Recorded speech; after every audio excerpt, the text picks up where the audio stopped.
Hi lovelies, welcome back to my channel. My name is Masha and this is the Wonder Woman Within.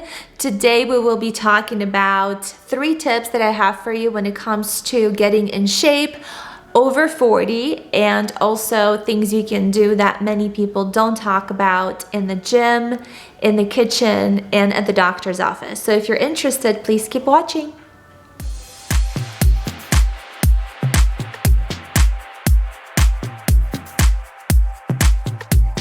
Alright lovelies, so today we will talk about things that a lot of trainers, doctors, and nutritionists don't talk about.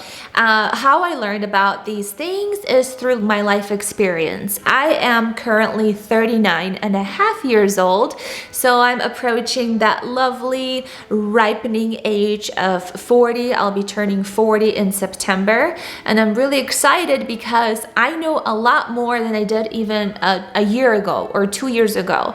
So every little bits that I pick up with my work, with my clients, I'm going to share it here with you guys.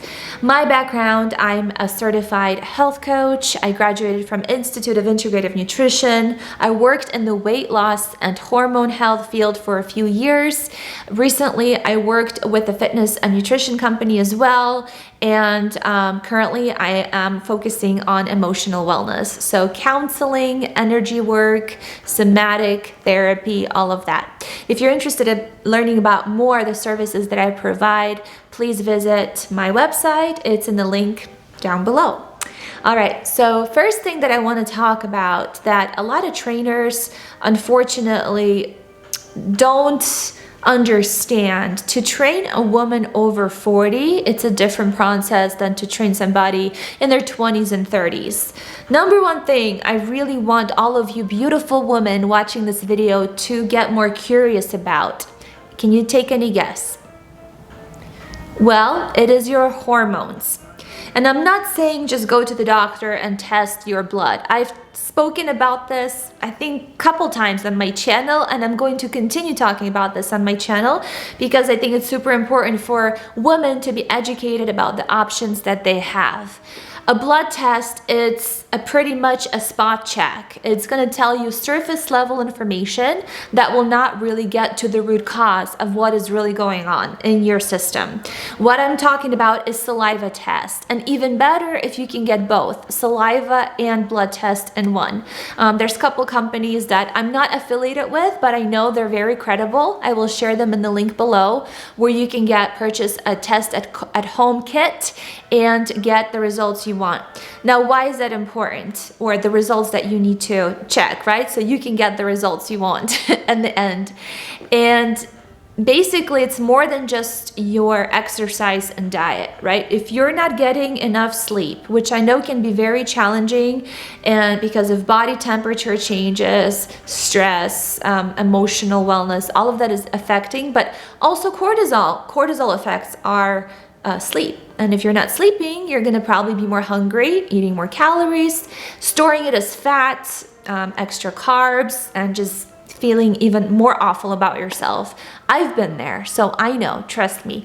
So checking your cortisol level is important, and you cannot do that with a blood test. Again, cortisol changes throughout the day. It's supposed to be super high in the morning and go lower out by the evening before bed.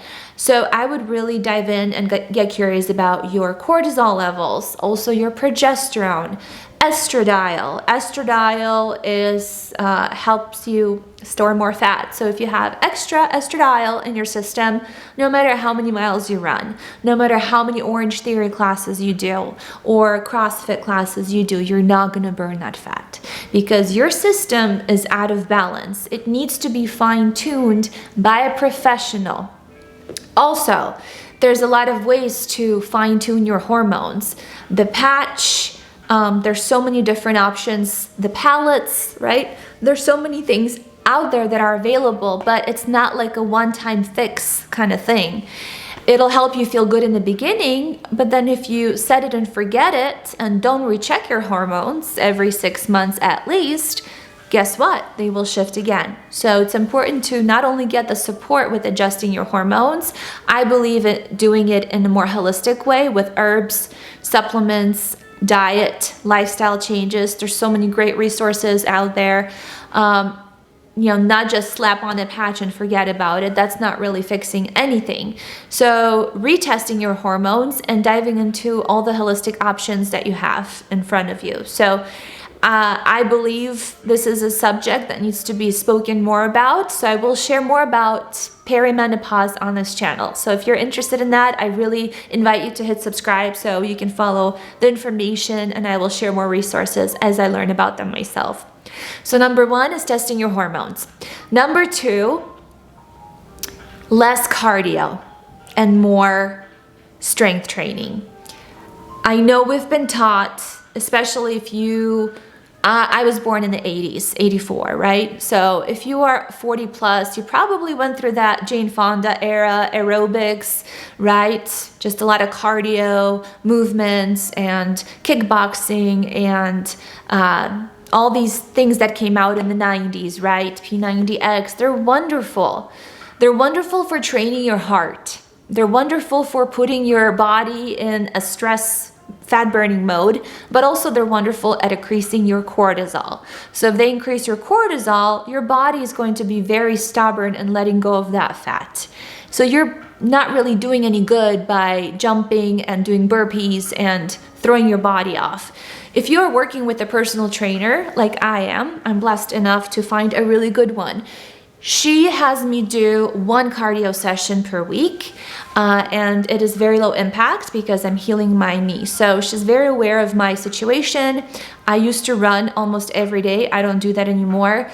And I'm focusing on building muscle, especially between 35 and 45. That's your golden opportunity to build that muscle that will take you for the rest of your life. Not only just holding on less to fat, because muscle, obviously, when you have more muscle, you burn more calories, right? It also is more dense, so you look more lean, you look more compact versus if you are storing fat.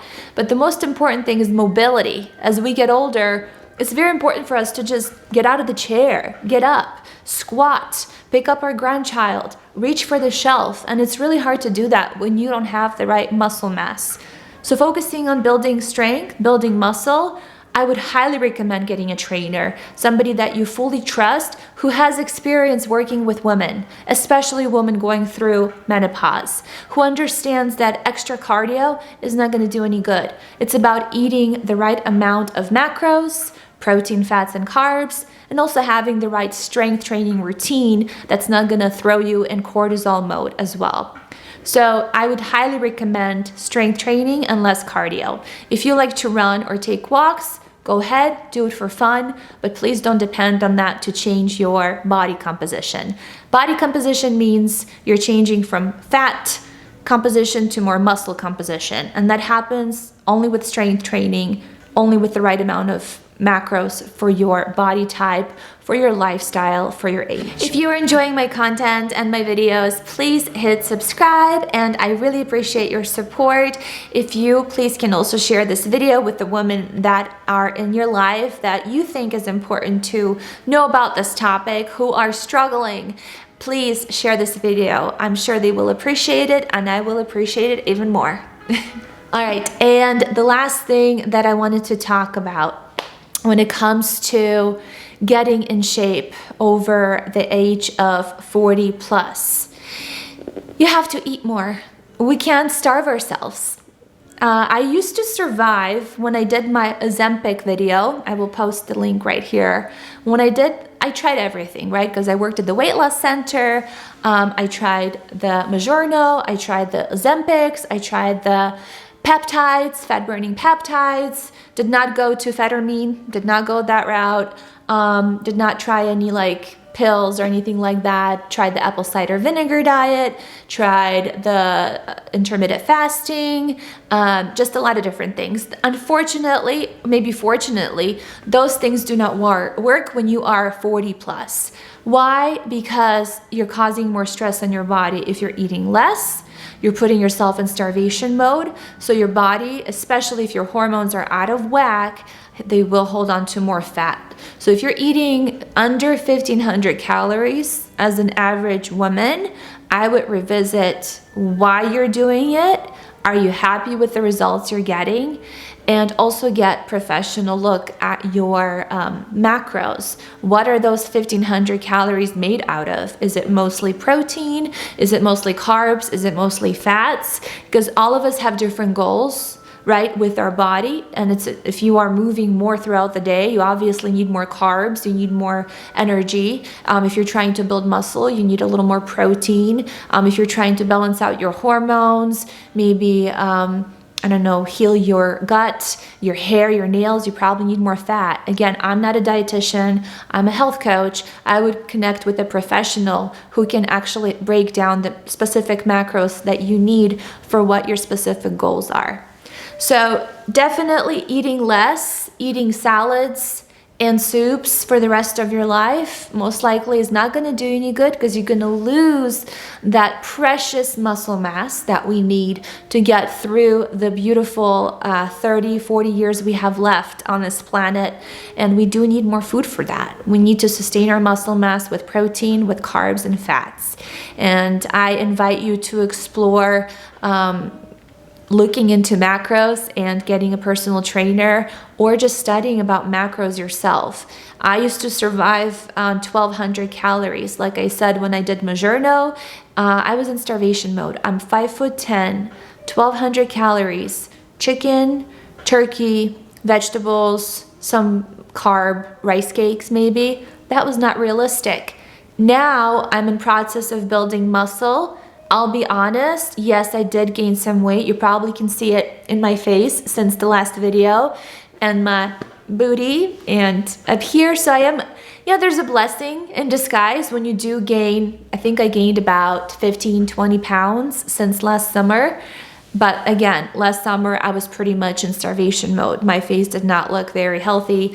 Yeah, I was lean, but I was also skinny fat. I didn't have much tone to my body. And do I want to be where I am today? No, but again, my focus right now is rebuilding my muscle, building up that tolerance again for more calories, and just working with my trainer to get to the goals that I want. I want to be strong. My goal is to be a strong mama. I don't want to be a skinny mama. So whatever your goal is at 60, 70, 80, really reevaluate what you're doing today to get to that goal and why that's important for you. Are you 45 and want to look like when you were 25? Why is that? I would really dive in deeper behind the reasons of why that's important for you. Do you want to lose 30 pounds? Well, what are you willing to let go of or add on to your everyday lifestyle? Having that glass of wine every night, are you willing to let go of that to build that muscle and lose weight? Do you want to lose weight just for the next 6 months to get to that vacation? Or do you want to lose weight for the rest of your life? That's a different type of a goal, different type of tactics and habits that we need to create for that. So really get curious about why you want to change your body, why you want to change your shape, especially over 40, because those choices will affect your well-being for the rest of your life. So be very wise on what you decide to do.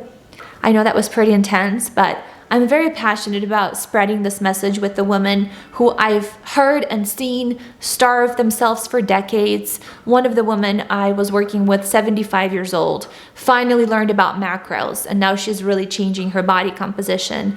And thank God she learned about it now, right? But if you could learn about it sooner, at 55, 45, or 35, I hope you take this message to heart and get curious about your decisions and choices. I love you. I will see you in my next video. God bless. I hope you enjoyed this video. I will be posting a lot more on this channel, I promise. I'm very devoted to making this channel bloom every single week. I will be showing up Wednesdays. I will be uploading a new video talking about women's health, emotional wellness, and a lot of different things. So if you're interested, please subscribe to my channel. I really appreciate your support, and I'll see you on the next video.